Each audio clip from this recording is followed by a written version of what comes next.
राजनाथ सिंह जी ने एक बड़ी स्ट्रिक्ट वार्निंग दी है पाकिस्तान को। एक खलबली सी मच गई है, तो पहले राजनाथ सिंह साहब के स्टेटमेंट पे आप क्या कहेंगे? राजनाथ सिंह ने पाकिस्तान को चेतावनी दे दी कि सर क्रीक पर कोई उल्टी सीधी हरकत करने की सोचना भी छोड़ दे। अगर सर क्रीक इलाके में पाकिस्तान की ओर से कोई भी हिमाकत की गई तो उसे ऐसा करारा जवाब मिलेगा कि इतिहास और भूगोल दोनों बदल जाएंगे। मीन्स कि ये जो इलाका है सर क्रीक का, इंडिया इसके ऊपर एडवेंचरिज्म का प्लान रखता है। रक्षा मंत्री राजनाथ सिंह ने साफ कर दिया कि अगली बार ऐसा जवाब होगा कि पाकिस्तान का इतिहास और भूगोल दोनों बदल जाएंगे। और 1965 की जंग में भारत की सेना ने लाहौर तक पहुंचने का, वो कह रहे हैं कि हम लाहौर पहुंचे थे, अब हम कराची आ जाएंगे। तो sir creek is very important क्योंकि इससे पाकिस्तान बहुत नजदीक है, 90 किलोमीटर मात्र। कि पाकिस्तान का इतिहास और भूगोल दोनों बदल जाएंगे क्योंकि फिर से गुस्ताखी की कोशिशें की जा रही हैं। उन्होंने सर क्रीक को बड़ा क्लियरली मेंशन करा और उन्होंने बोला कि पाकिस्तान उस एरिया को मिलिटराइज कर रहा है। पाकिस्तानी फौज सर क्रीक से सटे इलाके में मिलिट्री इंफ्रास्ट्रक्चर को बढ़ाना शुरू कर दिया है। और राजनाथ सिंह जी ने पाकिस्तानियों को कहा, बोला बेटा एक बात याद रखना, लाहौर का रास्ता यहीं से जाता है, जिससे पाकिस्तान की आतंक परस्त सोच की दीवार साफ दिखने लगी है। एंड यहाँ पर जो भी है, the way to Karachi basically opens from that area. तो ये एक बड़ी क्लियर और बड़ी अनएम्बिगुअस वार्निंग थी।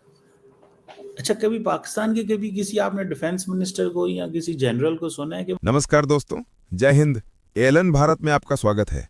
दोस्तों, फिर पाकिस्तान को सीधी चेतावनी।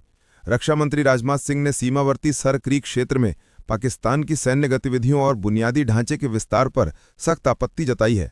उन्होंने साफ शब्दों में कहा कि अगर पाकिस्तान ने बाज नहीं आया तो भारत ऐसा निर्णायक जवाब देगा जो इतिहास और भूगोल दोनों बदल देगा। राजनाथ सिंह ने याद दिलाया कि 1965 की जंग में भारतीय सेना लाहौर तक पहुंच गई थी। उन्होंने चेतावनी दी, उस समय लाहौर में थे, और अगर पाकिस्तान ने अपनी हरकतें नहीं सुधारी तो इस बार हमारी सेना कराची तक जाएगी।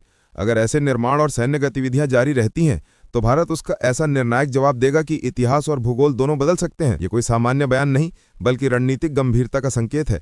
सर क्रीक का जिक्र इसलिए महत्वपूर्ण है क्योंकि ये संवेदनशील सीमा क्षेत्र है। समुद्री कॉरिडोर, जल सीमा और लॉजिस्टिक्स के लिहाज से महत्वपूर्ण किसी भी तरह के सैन्य संकुल का निर्माण इलाके के सामरिक संतुलन को प्रभावित कर सकता है। और रक्षा मंत्री ने यही बात साफ शब्दों में रख दी। ये बयान ऐसे समय आया है जब पाकिस्तान सर क्रीक इलाके में सैन्य तैयारी बढ़ा रहा है, लेकिन भारत ने यह साफ कर दिया है कि अगर पाकिस्तान ने जंग की आग भड़काने की कोशिश की तो उसका अंजाम बेहद भयावह होगा। भारत ने दुनिया को यह संदेश दे दिया है कि अब पाकिस्तान की किसी भी उकसावे वाली कार्रवाई को बर्दाश्त नहीं किया जाएगा।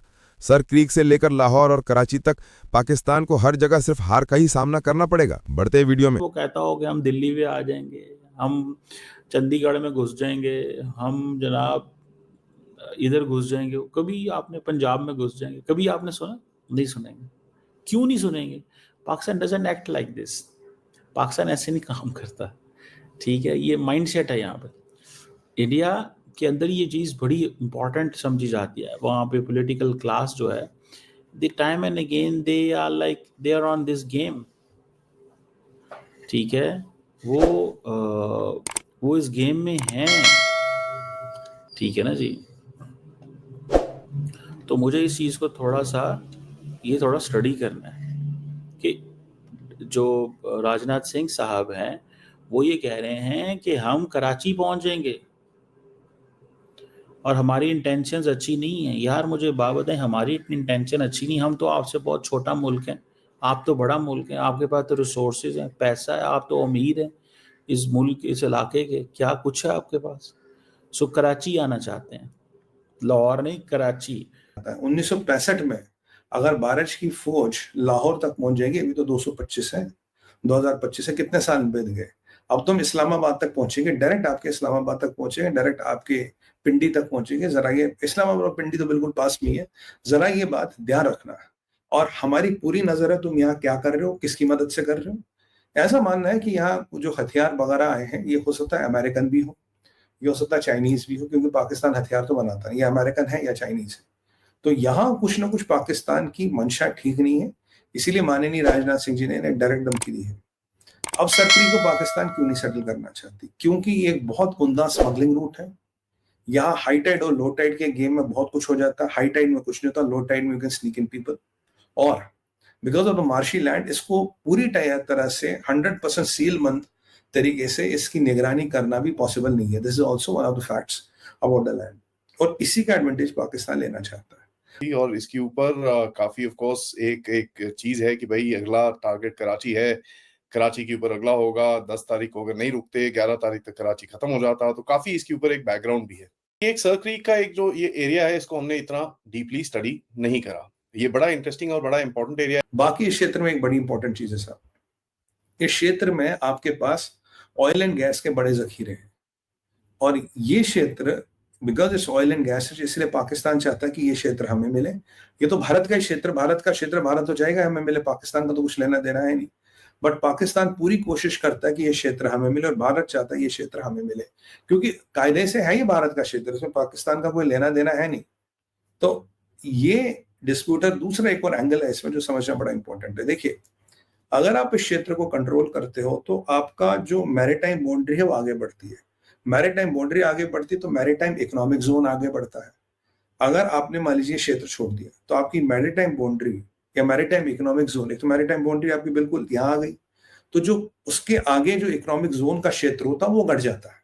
तो जितनी आगे आपकी मैरीटाइम बाउंड्री होगी उसके करीब 200 किलोमीटर के आसपास आपका मैरीटाइम इकोनॉमिक जोन होता है, कि उसमें जो भी ऑयल है, मिनरल्स हैं, मछली है, व्हाटएवर देयर इज देयर, वो उस कंट्री की प्रॉपर्टी होती है, उस कंट्री का उस पर आधिपत्य माना जाता है। मुझे ऐसा लग रहा है कि ये बार बार नेवी को इंगेज कर रहे हैं, अगली दफा जो जंग है वो नेवी की होनी है, ये मैं आपको बता सकता हूँ। क्योंकि इन्होंने जब ऑपरेशन, ये लड़ाई भारत और पाकिस्तान की बंद हुई तो उसके बाद राजनाथ सिंह साहब चले गए वहाँ। पाकिस्तान की समस्या ये है ना कि वो इंडिया को या तो समझना नहीं चाहते, या मतलब उनको ट्रेन ही किया गया है कि वो हर चीज का गलत मतलब निकालें। देखिए, ये कंडीशन बार बार इंडिया कह रहा है, इफ अगर पाकिस्तान सर क्रीक के ऊपर अगर कोई ऐसा प्लान बनाता है तो तब से कोई शुरुआत नहीं होती, तो इंडिया को क्या कीड़ा ने काटा? भाई, हमने बार बार कह दिया कि हम आपको एक्सेप्ट करते हैं, बारिंग पीओके जो हमारा हिस्सा है, और वो लीगली भी हमारा हिस्सा है। मैं किसी भी फोरम पे किसी के भी साथ जो कि ऑब्जेक्टिव है उसके साथ आर्ग्यू करने को तैयार हूं, ठीक है ना। मगर मैं ये कह रहा हूं कि बाकी का एरिया जो है उस पर हमें आपसे कुछ बोन है ही नहीं भाई। तो कहीं ना कहीं एक मैरीटाइम इकोनॉमिक जोन को भी कंट्रोल करने की कोशिश वहां हो रही है, और पाकिस्तान इस चीज को जानता है। और because of the weather uncertainty, देखिए आज ये पूरा ऊपर है, तो आप यहाँ परमानेंट पोस्ट नहीं बना सकते, आप यहाँ परमानेंट चौकियां नहीं बना सकते। आज ये ऊपर है और हो सकता है शाम को नीचे आ जाए।